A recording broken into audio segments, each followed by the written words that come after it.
Today I fucked up by giving a woman my number at work. I, 24M, work at a home improvement store and there's this coworker, 40F, who I find very attractive. Yes, she's older than me, but I tend to find older women attractive. Anyways, she has called me cute like 5 times in the past month, which I thought was interesting. I also said she looked cute as well 2 of those times, so I thought we may be in the same page, but I still didn't do anything. Well, today, she asked me if I'm seeing anyone, or if I'm talking to any other women, which to me was almost a clear indication that she may want to go out on a date or something. We needed up getting cut off by another coworker, so about 10-15 minutes later I gave her my number on a small sheet of paper. I had stuff going and didn't want to have my phone out while the boss was walking around. Well, I immediately called my work friend, 20F, who also knows her very well, and she informed me that I made a big mistake and that the lady whom I gave my number to is already seeing someone and was only calling me cute because I reminded her of her own son, and she had hoped I didn't take it the wrong way. The reason she asked if I was seeing anyone was because there's another girl who she thought would like me. So yeah, this just happened. Edit.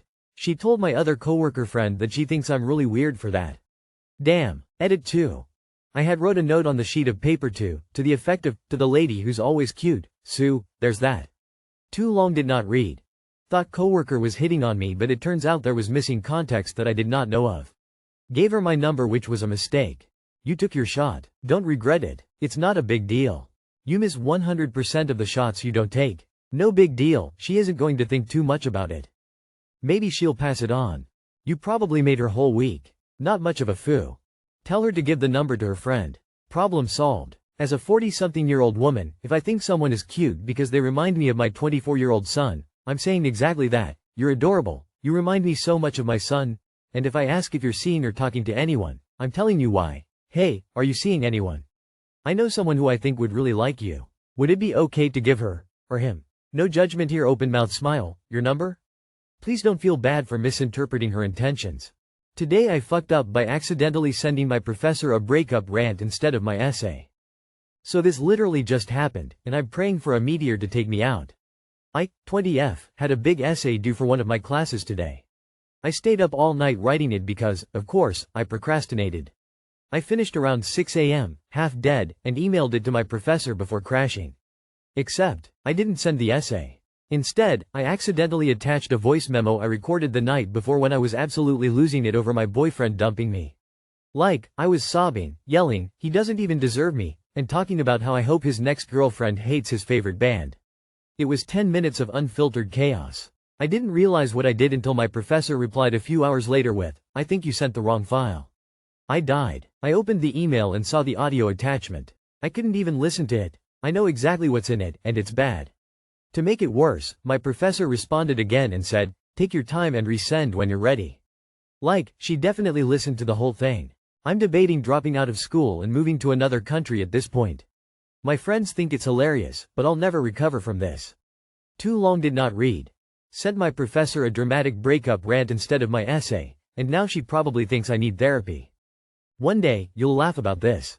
Also, your professor is a person too. It's not the end of the world. Don't get me wrong. I would be dying of embarrassment if it were me.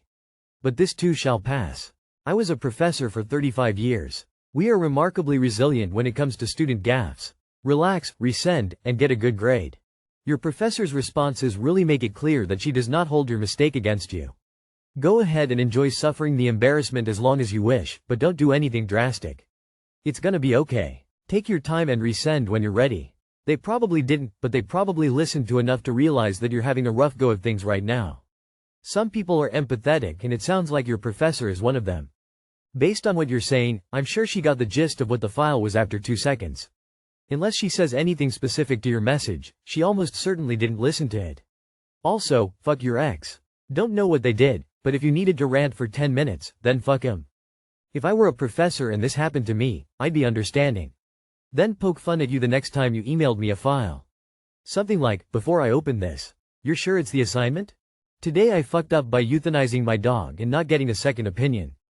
Looking for some advice and not ready to start pointing fingers yet. I took my dog to an emergency vet about 20-30 minutes after he was exhibiting signs of bloating. When we get there they notice he's a bit unstable and rush him to the back to stabilize him.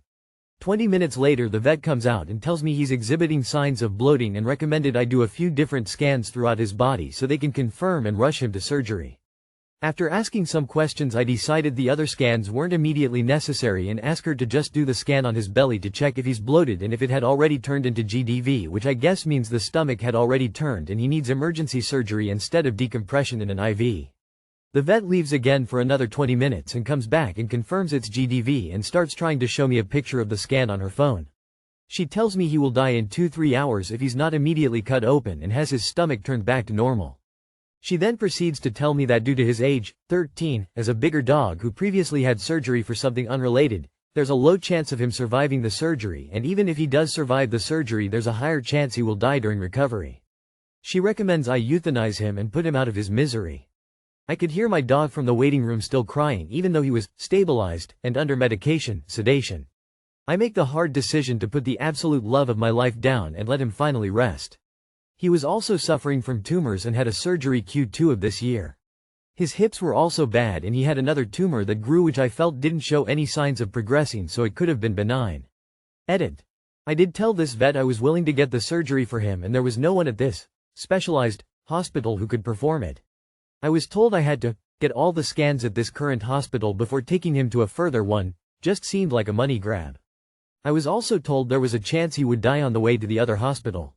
After staying up and crying the entire night and morning, I finally got some rest and was starting to tell myself it was the best decision for him. Then I got a call from a corporate supervisor or something with the company. Turns out the vet misread the scan. She wasn't supposed to make that call or even recommend euthanasia.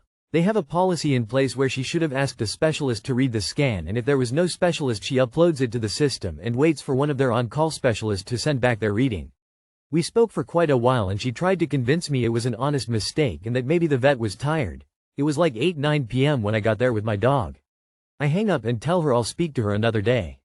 We get on the phone again and after trying to explain to me that this had never happened to them and that their vets are really professional, she offers me a refund for the emergency visit, but I have to sign an NDA saying I won't go to the media or sue them in any way. I speak with an attorney who tells me in my state dogs are considered property, so there aren't much gains in a lawsuit claiming emotional distress. She tells me there are people currently fighting to overturn that law, so vets have more of an urgency to make the right calls for our pets. After reading the NDA and seeing how it was worded as if they were doing me a favor, I'm determined to do as much damage to this company as possible and even report this vet to a professional board. Anyone who can forward me some info on the right way to do this, I would highly appreciate it. I know this will be costly, but my dog is 100% worth it, and if this prevents this insane heartbreak from happening to anyone else, I'd consider this a huge win. Too long did not read. Crying. I miss you so much, bud, and I'm so sorry I fucked up like this. I fucking should have known better and trusted my gut. A refund but with an NDA is so fucking scummy and shows some character. They should be offering a refund and no NDA. I'm really sorry for your loss. If it makes you feel any better at all, it sounds like your dog was already suffering in a couple of other ways, so you may have saved him a painful few months. I know it's not much consolation, but I hope you can come to peace with this. Understand that this isn't your mistake. You did the best you could with the information given to you during a very stressful time. I made this mistake with my then 18-month-old puppy. I will regret that decision for the rest of my life. Right now, I have her ashes next to me at my computer desk to always remind me. Mistakes happen as we are all human. Both as pet, family owners and vets, etc. By the way, ethical vets do not have NDAs. That is a giant red flag in itself. Edited it to say months, not years. So sorry for your loss. I had a cat that, near the end of his life, I wished I could euthanize him, but our regular vet keep wanting to try new things to keep him around. He seems like a good guy who really just didn't want to put down the cat just yet, but my cat was suffering and we were suffering with him. So, while you may have put your dog down a little early, you probably also helped him avoid months of misery. There's no good way to end these things except in cases like our old dog who died in her old age with a heart attack. It is what it is, sad face. Why would they call and admit this unsolicited? Today I fucked up by saying, damn, no pizza? My weightlifting class is pretty positive. We crack jokes, motivate each other and sometimes fuck around in the locker room. What do you expect? It's a room full of guys and 3 girls. At the start of the year the teacher said she would give us a pizza party if we can go the whole class without breaking a bone from doing something stupid. If it was preventable we get no pizza, if it wasn't we still have a chance. A lot of the guys, not me, are on sports teams and regularly come in with casts or arm slings. We normally say, "You're costing us pizza." Or something along those lines. I for one never broken a bone, so I have no clue what it feels like. We were playing basketball and I stopped to catch my breath. All I hear is people gasping. When I turn I see my classmate with his pointer finger in the air. No screams or nothing, just a, "Hey, I broke my finger." One girl was freaking out because the finger was right in front of her. It looked like a misshapen. Some of the guys looked visibly sick and others was just straight-faced. The guy who broke his finger was trying to laugh it off. What happened was when someone on my team blocked him, his finger got pushed back since he shoved too hard. I waited for him to leave, did 5 Mississippis. I was trying to break the tension so my insensitive ass said, "Damn it, no pizza." I was going to get meat lovers, shit. Proceed to sniffle, then wiped a fake tear of my face. The guys were eating it up and were laughing, then we finally resumed playing. When he came back the next day I asked if he was good because I was genuinely worried about his finger. He told me to fuck off because apparently 5 Mississippi wasn't long enough and he heard what I said. I apologized several times in public around the ones who heard and in private because I didn't know this was one of those times I needed to be serious. He told me what I did wasn't sweet and took it too far. He still talks to me as long as I'm not the one who initiates it. Others said it after me, but I was the first who said it. Haven't gotten any serious repercussions besides a scolding from him, but note to self, don't make any more jokes about injuries in the moment. Oh, and we still have a chance at pizza since this wasn't easily preventable. Too long did not read. Classmate's finger broke. I tried to break the tension by keeping a class joke running. Now I'm in deep dish. Damn. 5 Mississippi sounds like the time I'd have waited to say something dumb like that. Honestly seems like he's being oversensitive. I've broken so many bones. I skate so like, the pavement keeps my platelets employed. IDK, maybe I'm just rough and tumble, but that's a joke I would make as the injured party. Like I'd be leaving the gym saying, "Sorry guys, pizza's off tonight. No meat lovers for me." I'd also have said it right to his face, "In your shoes LMAO. It's not like you were being mean about him breaking his finger or insulting him. Dudes gotta relax a little." As someone who is really sensitive, I would have laughed my ass off at what you said. I mean, I regularly joke with my coworkers if they bump into me I'll go, "Workman's comp." Apparently the guy broke his funny bone. Plot twist, he's a vegan and is mad about the meat lovers comment. He needs to grow up. A broken finger doesn't even warrant a doctor's visit most of the time. You just go to the drugstore and buy a splint.